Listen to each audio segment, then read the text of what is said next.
Not Nerd Podcast, episode 357, Digital are Better.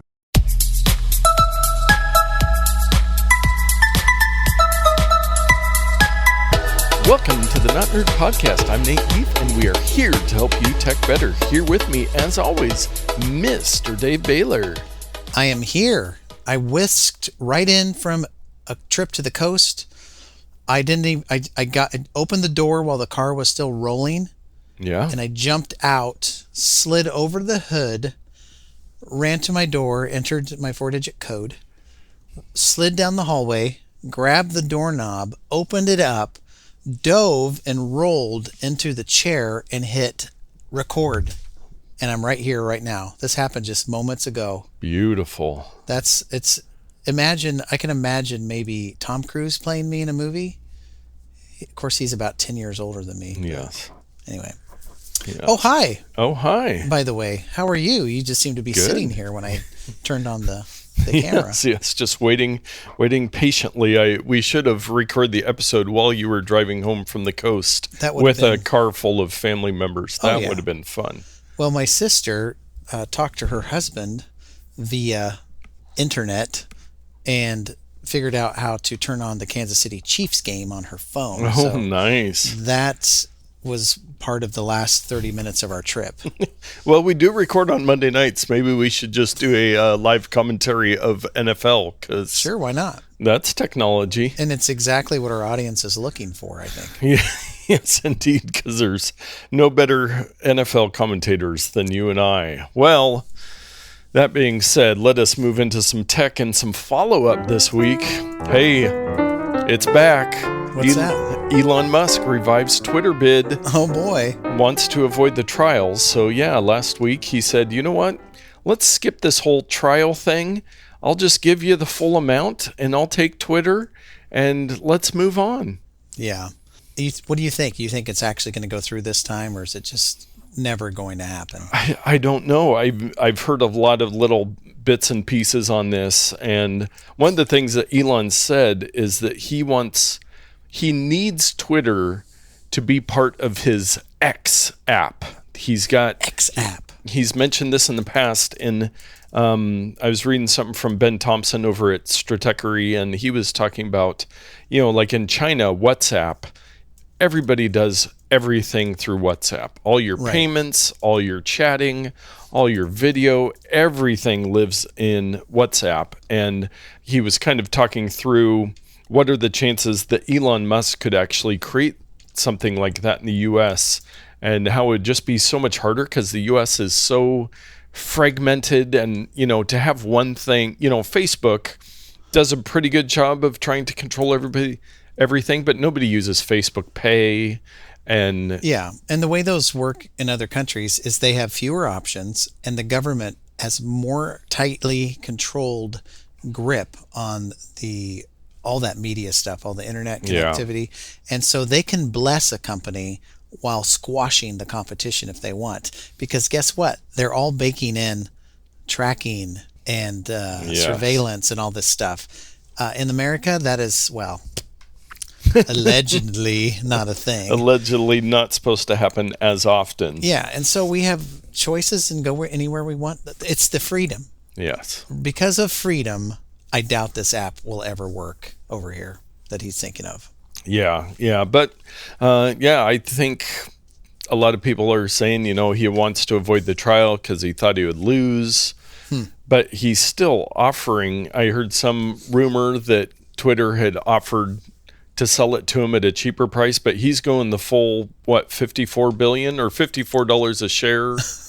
Who knows? 40, whatever. Lots of billions with a B. 420 billion with a 69 cents. Yes. So that's what he would want to pay. But as listener Mike Peterson pointed out, a small portion of Twitter users are really outraged. A small portion of Twitter users are really excited, and the majority of the population, they couldn't care less. Well, I said last week, and I actually followed through, we were talking about the Walmart entering the metaverse through Roblox. All right, and I looked at this article, but go on. Yeah, so I went onto the game on Roblox just to look at it, and it looks very much like many of the other Roblox games that Isla and I play. You collect coins, you can buy stuff. Over the weekend, I had her get on it, and she lasted about 5 minutes in there, but they were doing like some special concert event, and there was an area, like a festival, you could go be a DJ. She tried that out a little bit. So it wasn't a horrible experience, but again, what benefit that this has to Walmart in the long run. All these companies put so much money into this stuff, and it's just going to die on the vine. I don't know why they're even trying. It's not going to happen this way. It's going to be more organic. There's going to be some thing that goes viral. You can't force this type of thing to happen. Yes. It's just not going to happen. Yes. But that's my hot take. Your hot take, as you do. Well, I have my new iPhone 14 Pro, and I have not yet triggered crash detection. But there are some people that have on a roller coaster. I got to be honest with you. I have been on a few roller coasters in the past that I've left with bruises that probably... You needed crash detection. Yeah, I needed it to tell me to not take it again because my life is in danger. Yes. So I totally believe that this happened. Yeah. So the Wall Street Journal article, it's a lady named Sarah White. Her and her family went to the Kings Island amusement park outside Cincinnati, and she put her phone securely in her fanny pack, got into the roller coaster, and then as she got off and took her phone out, there was a bunch of missed calls from a local emergency response team that were trying to make sure. So she had it in her fanny pack. She had no idea it was triggering. Yeah, they might have to make some adjustments. I saw somewhere else that people, like I've got my MagSafe phone mount in my car. Some people have had problems where they're driving and the phone falls down somewhere. Yeah. And it triggers it. Well, a lot of the models, as others have commented, are based on Silicon Valley executives' movements because these are the people who are testing them and have the devices. And they don't anticipate that a bunch of white-collar people are going to go to the amusement park. Yes. And guess what? It's not Disneyland or somewhere bougie. It's going to be some place where... Some rickety roller coaster. Yeah. So it takes time to retrain these models and make them better. But I have every bit of confidence that they're going to get this figured out. Yes. Hopefully maybe they'll build in GPS at amusement parks. And if you happen to be within 6 feet of a roller coaster, it's not going to trip the crash detection. But what if you fell out of the roller coaster or the roller coaster failed and it came off the rails? You might want emergency services, but I'm sure that somebody at the park would probably someone should hopefully notice. Not a victim of that's falling in the car. Yes, indeed. Well, you know who's never a victim? Dave's Pro Tip of the Week. But I think maybe people who listen to my pro tips could be a victim, if I want to be perfectly honest. As I told you, I was at the coast today. Yeah. And it's due to me having family in town. The people in my family are not, how do I say this? They are not nerd regular listeners. Yes. But they use technology and they need to know things. And so we've stepped through a couple of do's and don'ts and answered questions and all that stuff. And they always feel so guilty asking me. And I'm like, I do a weekly podcast where I answer all of this stuff. So if I didn't like it or didn't want to answer it, I wouldn't do the podcast. So one of the large things that we've been doing is taking photographs of things. And unlike you, I don't post many to social media, but you should know that photos are being taken. Yes. Part of this is, well, how do I take an effective photo?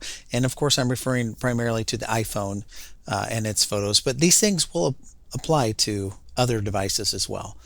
And the main thing is when you're taking a photo with your iPhone camera and you have a phone that has multiple lenses, these days, the super ultra phone has a 0.5x lens, which is like the wide angle lens. It's got the normal 1x lens. And then depending on what year you purchased your phone, it could have a 2x or a 3x lens. Some phones just have the wide angle and the normal.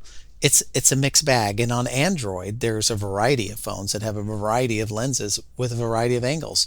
But my sister asked me, she said, I was trying to take a picture of the full moon the other day with my cell phone. It never turns out right. And it's always like, how do I do this? She says, I see professional photographers, they take a picture of somebody and the moon is giant behind them. How is this accomplished? And I said, well, it has to do with physics and optics and the way lenses work.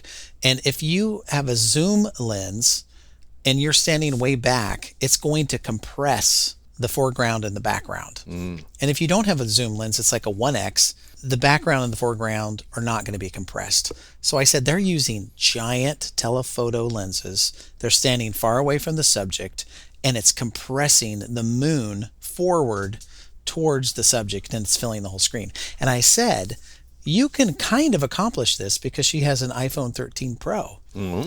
I said, if you take a picture of this flower, for example, we were at a dahlia flower place. Yes. So I said, take a picture of this flower with your 1x lens, and now take it stepping back a couple feet with your 3x lens. And I showed her the difference of the background, how it had compressed the background and didn't have quite a wide angle. And it was, I think, more visually appealing. So that is the main pro tip. If you want to compress the background for less distractions or to make the moon bigger or whatever you want to do, consider using a 2x or 3x zoom lens on your phone versus just trying to crop later or pinching and zooming. And that is the other part of the tip. If you just pinch and pull to zoom in and out of your field of view when you're taking a picture, it may or may not be activating the 2x or 3x lens.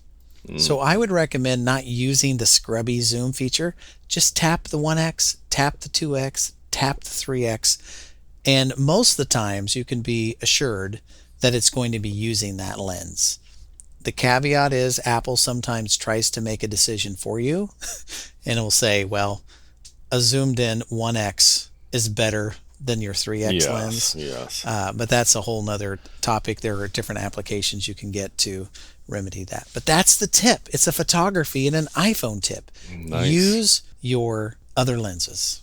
I like it. That is a good tip, and I have been enjoying that. But that is something that I probably knew at one point, but about the compression. And I know that from like when we get family pictures, usually if I'm taking pictures of people, I get pretty close, so they're right there. But, if you've got a photographer, they're usually standing way away from you, and you're like, are you even getting me in the picture? And it's like, because they want that distance, they want the depth of field, they're moving away from you. So they want the plane of focus to be just the people, and they want the background to be very close to them. But again, it depends on what the background is. Yes. So, but it usually looks better zoomed in. Yes, indeed. Well, thank you for that. Let us move on to our takes of the week. I said that it was officially event season, and Google had their event this week. I watched the This Week in Tech coverage of the event, where they kind of do some commentary over it. It was just about an hour long, and they announced the Pixel 7, the Pixel 7 Pro, the new Pixel Watch, and also some new Pixel earbuds. I would say, really, the Pixel phones, if you are an Android phone user, and we still have not gotten confirmation from a single listener that they're using Android or still using Android after listening to the Not Nerd podcast. Right. But the Pixel 7, their lower end one, starts at $599, and the Pixel 7 Pro starts at $899. Wow. But they talked a lot about, they're doing a lot with computational photography, which Google's always been good at. I personally don't think they're anything better than the iPhones. They do have more, I think on the Pro, they have more zoom. They're using one of the periscope zoom. It's a 5X. Yeah. And then they were really touting how you could do more zoom because it is a 48 megapixel lens. Yeah, so they do the 5x cropping. and they crop in the sensor. Yeah. I really wish Apple would adopt a periscopic type lens system in their upcoming phones, and maybe they will. And that was a question that came up with my family as well. Well, how do we get a better zoom on our phones? And I said, well, it could be coming in the future, but Apple is not in a hurry to release new features because they cannot make enough phones to sell right now. Every one they make is gone before it even hits the production floor. Yes. I actually was ordering another iPhone recently, and they are out a little less than a month right now on the Pro phones to get those out. So more on that later. But the Pixel Watch, this is their first time doing a fully Pixel Watch that's also tied in with Fitbit because Google acquired Fitbit. Which was sad day for Fitbit users. Yes.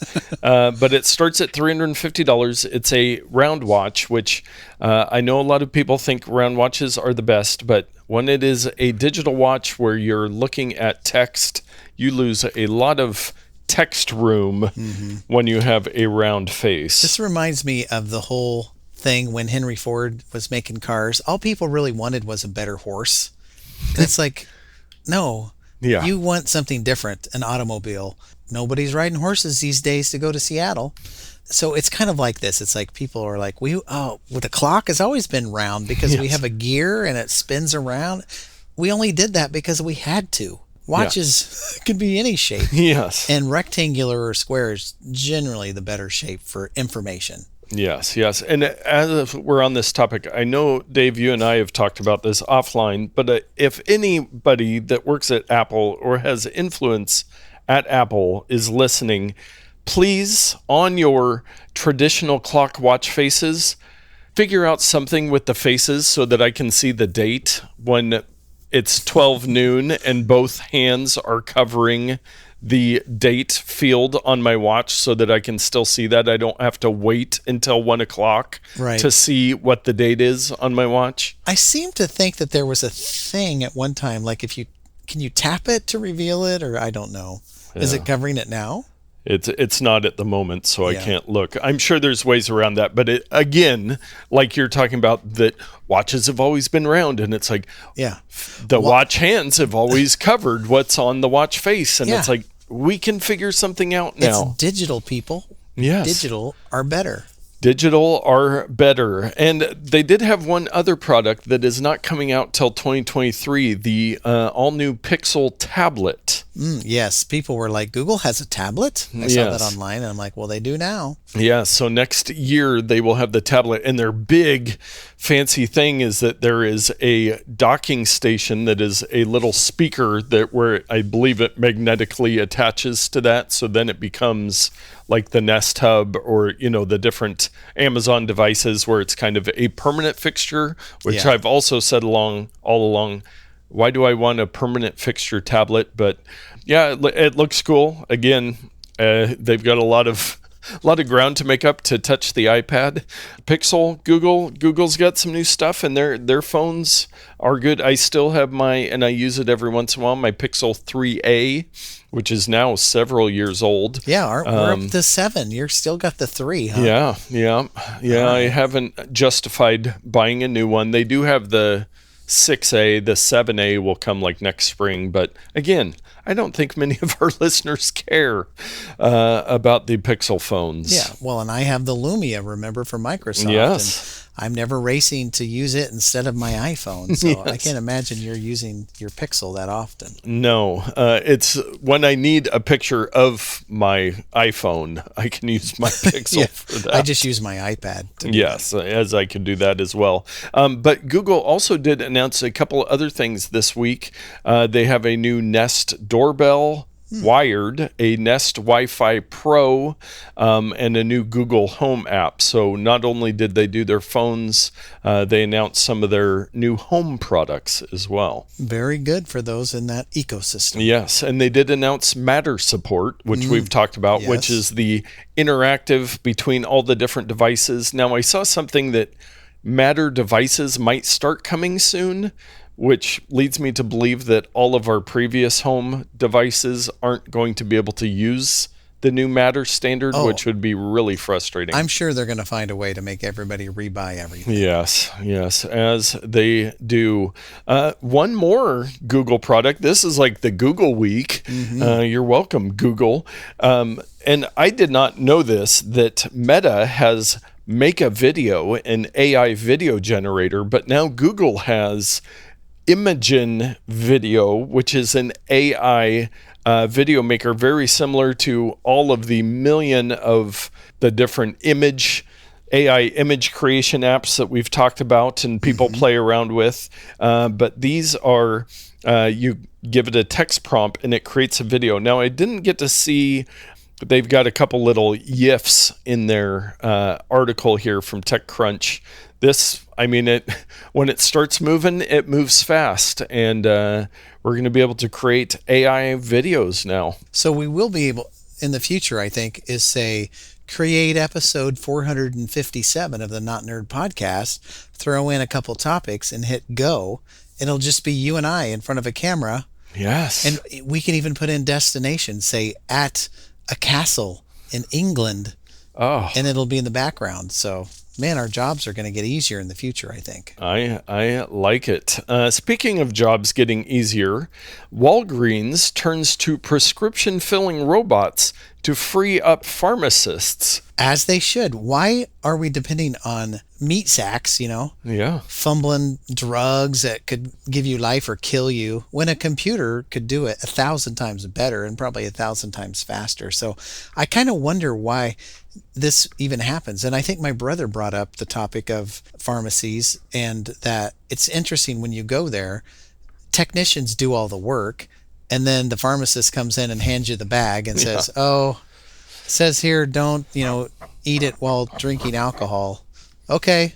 Like the tech couldn't have told me that? Yeah. Or the piece of paper. Yeah, or the thing I'm reading right here. Well, and it's kind of interesting. They have a little video background in the header of the article over at the Wall Street Journal, and it looks like a very overcomplicated robot, kind of like the video they showed us for how they recycle the iPhones, whatever the name of that robot is, where it's like... Liam, did we have to make it this complex? But they do say, Walgreens says, automated drug filling centers cut pharmacist workloads by 25% and ease pressure on understaffed stores. So I kind of read the sub-headline as like, pharmacists or the technicians maybe start looking for a new line of work, because it's hard to find workers and you have to pay them a lot, and robots pay themselves off over time. And why couldn't you just have maybe one pharmacist with a bunch of robotic technicians, and the orders come in, the person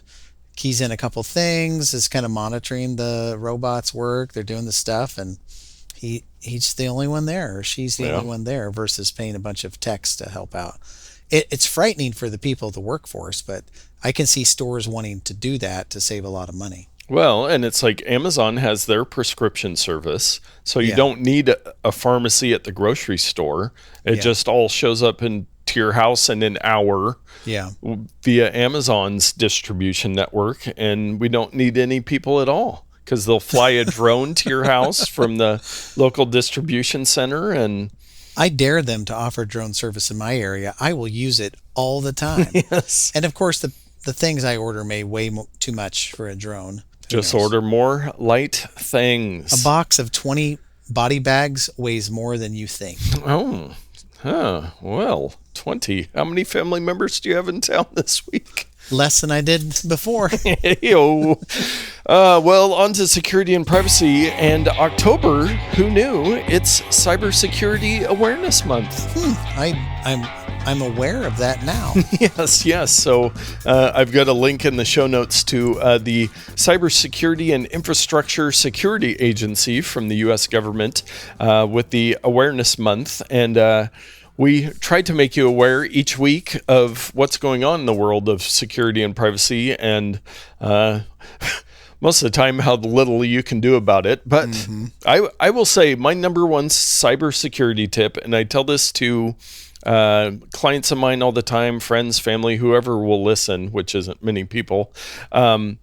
the most important thing for cybersecurity is pay attention to what you're clicking on in emails. Mm-hmm. I have dealt with so many people that I was just talking to an employee at one of my clients, and she's like, my computer at home, my banks won't let me log in because I got hacked, and she thought it was because she had taken a new work iPhone home and connected to her Wi-Fi. And I go, I don't think that's the problem. She goes, well, it could have been this email I got from Amazon, and I clicked on the link saying my account was, and I said, that is definitely it. You installed something.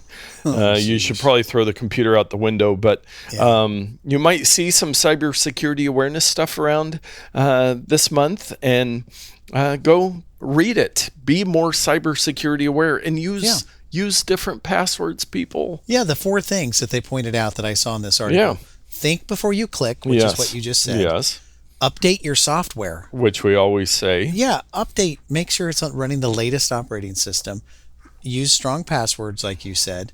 And then when available, and it is not as convenient, but you should enable multi-factor authentication.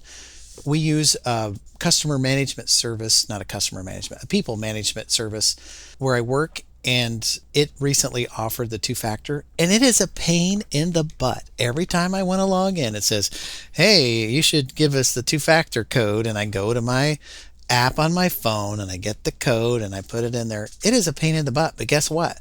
Nobody's going to be able to break into that account and download a list of people and send them spam or whatever. It's like I'm doing what I can to keep my work software secure. Now, none of the other employees are doing that.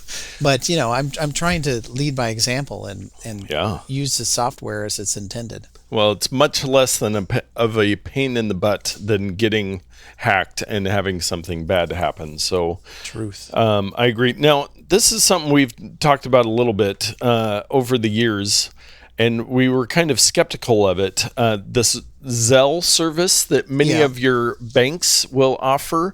This article is talking about fraud scam cases increasing on Zelle via a Senate report. And I also saw some stuff talking about how the banks aren't really quick to take care of you if there is fraud through Zelle. Like your credit card, they're pretty good about if something bad happens, they'll take care of you. But the Zelle service, and it's actually over the weekend, after I read this article, there was some discussion of Zelle because I didn't put a link in the show notes, but PayPal apparently inadvertently released their new terms of service that included that they would be able to take up to $2,500 from you for misinformation, which, as we always talk about, who gets to define what misinformation? Now, there has been all kinds of stuff all over the place on this, but they retracted it, said, no, this is not happening. Yeah, all these money services, they've got a lot of power when everything's digital, and they can just flip a switch. And so what I'm confused about is someone who is not affiliated with the banks, like the Cash App, seems to have their house in order, yet Zelle, which all the big banks kind of work with, don't have their stuff together. That seems a little suspect. Like, shouldn't it be the other way around? You would think so. You'd think all the big banks being together on this thing and wanting it to be the thing that everybody uses, that they would try to take care of people and make sure everything's going on. So I don't know the validity of those reports, but there have been lots of fraud and scam cases. And that could be just because more people are using it now. So yeah, possibly. Well, let us cleanse our palate a little bit with our bonus odd take of the week. And this week, we have a page from Neil.fun, which is the Days Since Incident webpage. So you go to the webpage, and it's got a nice little caution tape banner with a safety yellow, and it says Days Since Incident. And you scroll down, and you see global weather or global natural events there, and days since an incident. So the first one, earthquake. Days since an earthquake on Earth, 0. Well, a magnitude. Oh, okay, interesting. I thought earthquakes happened all the time. Yeah. So maybe big ones. Well, one happened 15 minutes ago, so But why is it 0 then? 0 days since an earthquake. Oh, okay. Like So the incident that's always report. going to be 0 is what I'm thinking. Yeah, They so needed it. Okay. I'm getting it now. yes, yes. So this is like the days since injury in a workplace. Actually, at the winery client of mine, they have a sign that's days since Tyrannosaurus Rex attack, and it's 10 billion days or Right. whatever. Solar flares. There was a solar flare 11 hours ago. Magnitude 6 earthquake. There was one. There we go. Yesterday. Category 1 hurricane, 4 days. Interplanetary shock. It's been 6 days. I'm not sure. Interplanetary shocks are disturbances in solar wind often caused by coronal mass ejections from the sun. Large shocks can cause geomagnetic storms on Earth. Wow. Yikes. But yes, it goes through quite the list, and it orders them by how long it's been. And I'm going to scroll down to the very bottom. Spoiler alert: days since Teraton asteroid impact, and it gives me 9,900,000. So it's the max on their counter. Yeah. The last 1.7 Teraton asteroid impact in Chesapeake, Virginia was about 35 million years ago. And much more recently was the gigaton asteroid impact 900,000 years ago. Yes, that is much closer. But yeah, just a fun little website where you can keep up on the world's weather events or natural events. Natural disasters is what we will call those on neil.fun. Days since incident. That is very, very cool. Yes, you know what else is very, very cool? Our picks of the week. Today, I have something for you. This might surprise you, Nate, but I've been watching YouTube. Is that something you knew I What? did? Yeah. Wow. I was watching YouTube, and I subscribed to a fellow called, he's called Quinn Nelson, but his YouTube channel is Snazzy Labs. And I know you're familiar with Quinn on Snazzy, but he did this. It was a wonderful list of Macintosh applications that you can download for free. Oh, nice. And one of them was free with in-app purchases, but you could still do a lot of stuff. And one that stuck out to me was one called Menubar X. Have you heard of Menubar X? I feel like I have. I'm furiously pulling it up to see if I feel like Yeah. I've tried that at some point. I feel like I have too, but in a nutshell, what this does is allow you to run iOS website versions of websites, apps in your menu bar. So here are the big ones that are relevant. You can run an iOS instance of Instagram in your menu bar. And you can pick the size of the screen, what phone you want to emulate or whatever. And so you can say, I want to emulate an iPhone 10 running iOS mobile browser, and you click it and boom, Instagram's right up there just like it was on your phone. Now it's not an application, it's a website or a web application that you're seeing, but still you could post photos right from your Mac, you could do whatever. There's Facebook, like people like me who don't like to go to the Facebook website, I can just click that because it's its own web browser that's built into your menu bar. It doesn't leak out to any other places. So I clicked Instagram, I see you. I chose the iPad size. Oh, yeah. I'm getting older and I want to see that. I have Facebook Messenger on there because some people insist on talking to me in Facebook Messenger, even though I'm like, I don't use Facebook, but every 3 weeks or so I Go take a check look. it out. But now I could maybe look more often. And there are a variety. If you install one, you can double click and add a new tab up in your menu bar. And I see that there are Twitter, you can do a weather thing, you can do a Google Calendar, put YouTube up there, Spotify, that's a great one. You could play music with a little Spotify web browser up in your menu bar versus downloading the app, which is very invasive, I must say.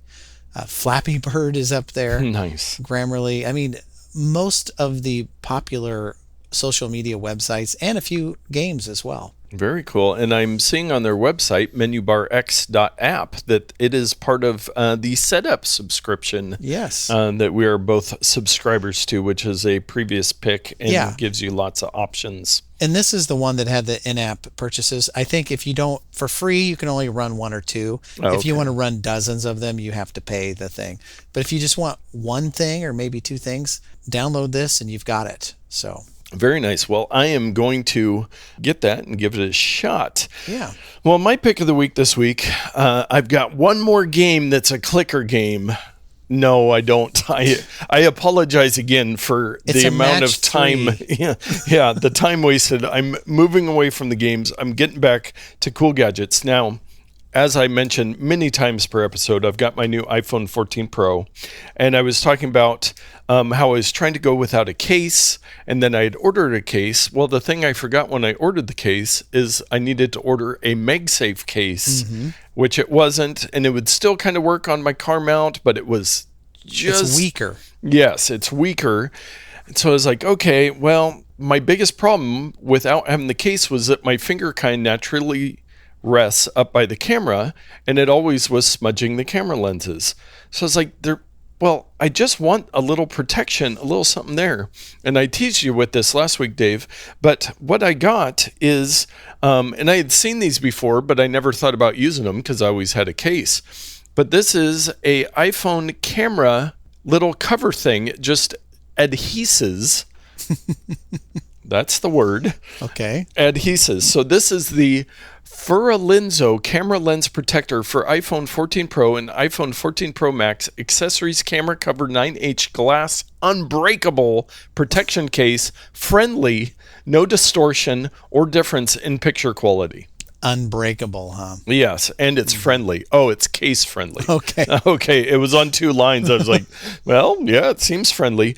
So I'm really liking this, and it does give me just enough of a lip when I'm kind of sitting there where my finger just sits under there, and I'm able to go caseless on my iPhone. Now, the kit is really nice. It came in this little box. They also do like glass screen protectors and everything. But with this kit, I got 6 of these bad boys. Holy cow. 6. They have, and each one, there is also 6 what they call a dust sticker. So you can use that to get any dust that's off of it. And a bunch of little tiny, like 1.5 inch by 1.5 inch microfiber just to clean your lens before you put the thing on there. That seems like they should have just given you one larger one. Perhaps. Well, yes, but if you want to share with friends, I guess everybody has. So really a cool little kit. Now, Dave, I got this on Amazon, if you didn't notice by the title. Mm-hmm. What would you pay for the Ferilinso friendly 6-pack? So I thought it was just going to be a 1-pack, and I'm like, okay, this for a 1-pack of these is going to be pretty low. But for a 6-pack, oh my gosh, these things... I'm going to go a 6-pack. It's going to be $7.99. Oh, well, I wish it was $9.99. Oh boy. Okay. Yeah. Yeah, maybe on sale you could get it at that price. Yeah, but so far it's working good. It hasn't gotten it hasn't broken yet. It's stick very well. Now it does have a hole for the microphone, which is important because you have a microphone on the back of your phone, so you want that. And I've taken a bunch of pictures with it, and they all look, perfectly fine. The one weird adjustment for me has been that it's all one flat surface, and I'm so used to grabbing my shirt and kind of had a good routine with wiping each of the 3 lenses. Now it's just one big thing to wipe. But other than that, I'm really happy with it. So are you scared that your sapphire crystal lenses are going to get scratched or broken if you drop it? Because I would think that the phone itself would scratch, dent, break before that sapphire would. Yes. And I was looking for something that was even kind of like the cases have where it's just a lip that you would stick around. I didn't necessarily want something that would cover the lenses. But you wanted something to protrude out in case it fell flat on its face or something like that. And one of the other nice things about this is that since it is, it goes all the way around the camera area, without the case on it, my phone balances much Yeah. more evenly on a table than if it was just kind of balancing on the one lens. So that's another advantage to it too. Very, very interesting. Yes. Well, good. We'll have to report back in a few weeks after you've dropped it a couple times and see how sad you are that you've scratched up your nice phone. Well, and here's my plan on that. I have, since I'm on the iPhone upgrade program, I have the full Apple Care Plus coverage. So I'm going to go caseless until I have an incident like that. And if somebody at the store is like, well, why didn't you have this in a case? You'd be like, do you want me to pull up the video where Tim Cook and Craig Federighi, they all pulled out the stuff out of their pockets with no cases? Yes. Don't give me that business. Yes. And the biggest problem for me is, since I always have my plaid shirt and I always carry my phone in my chest pocket, is whenever I bend over, that's when it usually falls out. And being a on the taller range, it falls further than it would for most people. But just more mindful of putting it in a shorts pocket if I'm going to be doing that sort of thing. I know this is a pick of the week and not a tips section, but my life pro tip here is squat.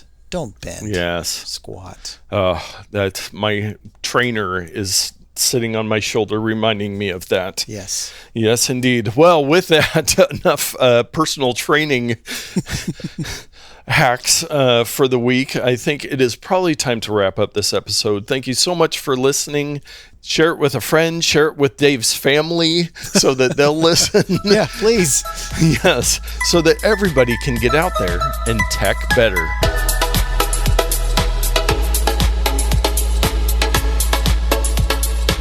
Oh, I can't switch camera positions, can I? Oh, now I'm in a little inset and you're the main event. As it should be. Yes, you know what else is very, very cool? Our pro tips. Nope.